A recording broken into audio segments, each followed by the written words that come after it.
Brought this, I got it wet. Brought this over to show y'all. So this is a coupon for, I thought it was coffee, but it's cheese. Move my drink out of the way because I don't trust this. That's the whole point of me showing you. Look, thank you. Thank you for your purchase. So they give you little coupons. They give you little free stuff. I still have some oatmeal that Mr. wouldn't let me throw away that they sent for free to let you taste. And I'm like, nope, I don't trust you racist bitches. Cathedral, I thought it was coffee. It looks like coffee, but this cheese. Cathedral City cheese. UK, the UK's #1 cheddar. I sure don't trust. Well, y'all mandated jabs before we did. I sure don't trust that. The UK's #1 cheddar. Enjoy this coupon as a token of our appreciation. How is this see, insincerity. I hate insincerity. I know hate is a strong word, so let me be clear when I say I hate insincerity. And it's not targeted. It's like overall. That's the reason why I get triggered just to hear people say, hi, how are you? Because Mr. is like the only person I know who says, hi, how are you? And when he asks you that, he really means, how are you? So if you skip over it, he will go all the way back and make sure. And that's actually, that happened with one of my first interactions with him. And that was one of the first moments that I was like, oh, he will be a good man for another bitch. Not for me, but we was gonna just be friends, honey, as far as I was concerned. But he thought that was funny. Is that what you think? Cause I'm in love with you. And I was like, well, that's on you, cause I kind of clarified my stance. But that's how it should be, you know. Y'all act like y'all say be friends first, and then turn around and trash the friend zone like it's a malicious place to be on either side. And sometimes on the guy side it is. And how about that? How about that? When you say, oh man, she put you in friend zone, like it was an attack. Oh, I'm gonna throw him in here. I'm not saying it doesn't happen, but like, oh, I'm gonna throw him in friend zone. Like it's a terrible place. And then on the man's end, to find out that you thought somebody you thought was your friend was really just sitting in the cut until he was able to get you to fuck. So you find out that he never was your friend. Because if that's your motivation, where was the friendship phase? It never existed. That's why I don't just meet the whole dating setup.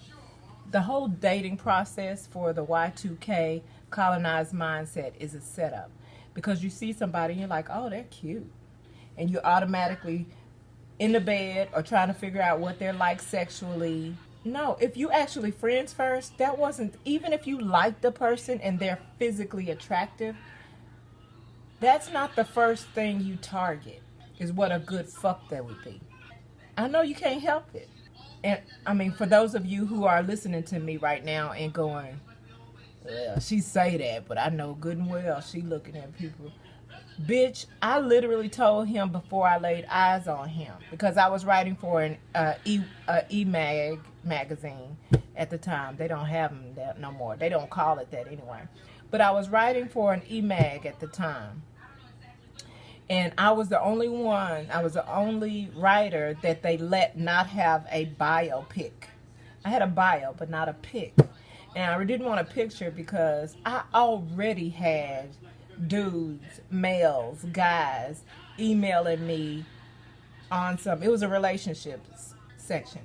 But anyway, I already had guys, emailing me, and I already knew what they were, those dudes that would sit in friend zone and wait till you ready to fuck. Huh? You hungry? Mm-hmm. Are you? Yeah, I'm done. Ready. Okay. I'm on my way.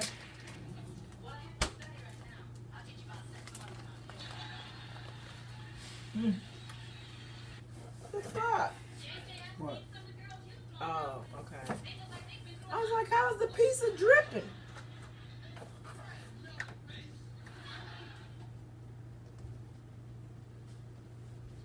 What was in there?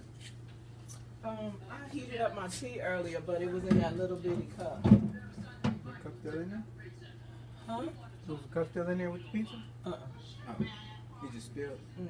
Earlier, it bubbled. It blew Bubbled. up. No. It blew up. Yeah.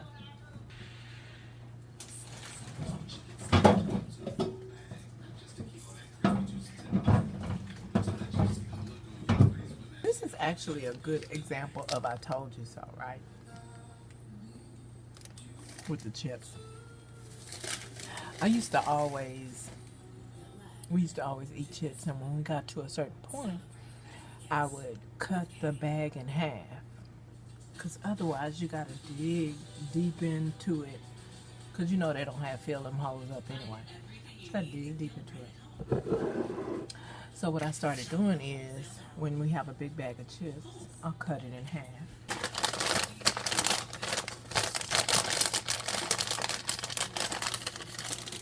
And then we store it folded over. But anyway, he used to get aggravated with me for doing it, right? Until he had to dig deep in a bag one time too many, and then it occurred to him, oh, that's why she be doing it. So now he actually hands me the bag when it gets to the point that where it needs to be cut. He came all the way downstairs just now, y'all saw it, to hand me that damn bag.